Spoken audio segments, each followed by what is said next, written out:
This tutorial will show you how to set up and use split tunneling to choose what apps connect with ExpressVPN.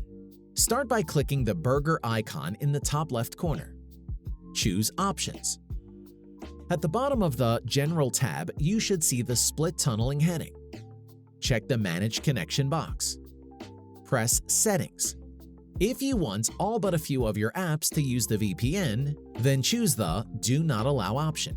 If you only want a few selected apps to use Express, then choose the Only Allow option.